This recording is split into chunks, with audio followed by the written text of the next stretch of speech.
22 को पतंजलि का एक विज्ञापन अखबारों में छपा।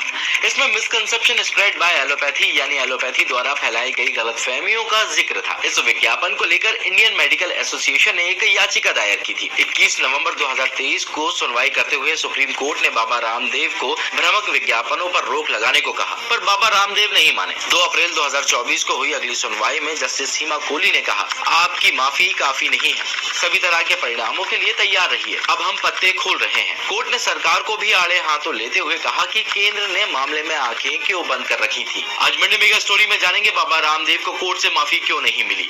साथ ही जानेंगे विवादों के साथ कैसे बढ़ता चला गया पतंजलि का साम्राज्य। बाबा रामदेव हरियाणा के महेंद्रगढ़ जिले के सैद अलीपुर गांव में निवास यादव और गुलाब देवी के घर जन्मे थे। तब लड़के का नाम रखा गया था रामकिशन यादव। जन्म के समय रामकिशन के चेहरे में गड़बड़ी थी। सही वक्त पर दवा नहीं मिलने की वजह से उन्हें लकवा मार गया था। इसके बाद गरीबी और पिता की पिटाई से वो परेशान होकर बचपन में ही घर से भाग गए थे। रामदेव कुछ दिन हरियाणा के खानपुर के संस्कृत गुरुकुल में रहे और फिर गुरुकुल कलवा पहुंचे। यहाँ उनकी दोस्ती फ्यूचर बिजनेस पार्टनर आचार्य बालकृष्ण से हुई। यहीं रहते हुए गुरु के कहने पर उन्होंने अपना नाम बदलकर रामदेव रखा। फिर किशनगढ़ से नौकरी छोड़कर वो हरिद्वार आ गए।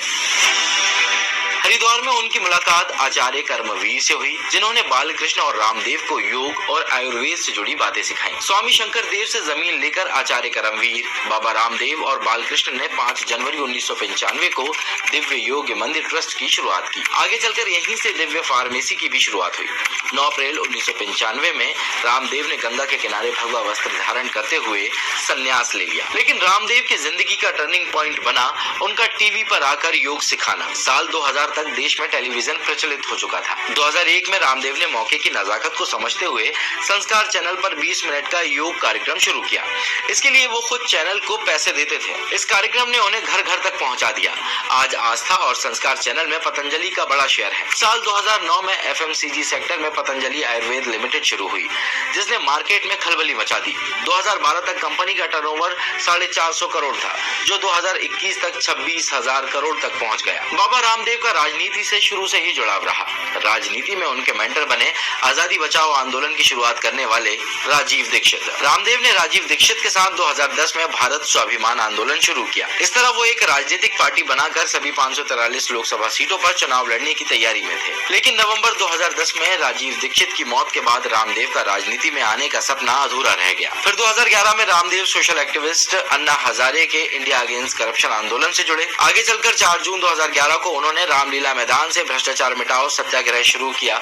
लेकिन पुलिस ऑपरेशन के दौरान उन्हें महिला प्रदर्शनकारी के कपड़े पहनकर भागना पड़ा। 2012 में विधानसभा और 2014 में लोकसभा चुनावों के दौरान नरेंद्र मोदी के लिए प्रचार करते हुए रामदेव ने काले धन का मुद्दा उठाया। इस बीच राजनीति से जुड़ाव का फायदा रामदेव को मिलता रहा। बीजेपी ने सत्ता में आते ही फरवरी 2015 में योग से जुड़े चैरिटेबल ट्रस्ट की आय को सर्विस टैक्स के दायरे से बाहर कर दिया। इतना ही नहीं, बालकृष्ण पर लगे मनी लॉन्ड्रिंग समेत कई केस भी हटा दिए गए। इस बीच बाबा रामदेव का नाम कई बार और विवादों के साथ भी जुड़ा। दवाइयों में इंसानी हड्डियों का चूरा मिलाने, बिना FSSAI के आटा नूडल्स लॉन्च करने जैसे विवाद इनमें शामिल थे। 2017 में नेपाल सरकार ने अपने देश में पतंजलि की दवाइयों पर रोक तक लगा दी थी। अब भ्रामक विज्ञापन मामले में सुनवाई के लिए 10 अप्रैल को रामदेव को कोर्ट में हाजिर होना है। कोर्ट की अवहेलना करने पर सजा और जुर्माना दोनों का प्रावधान है। रामदेव ने भले ही एलोपैथी बनाम आयुर्वेद के विवाद में माफी मांग ली हो, लेकिन वो जानते हैं कि इस बात का फायदा आने वाले वक्त में पतंजलि आयुर्वेद को मिल सकता है। ऐसी और भी वीडियोस को देखें।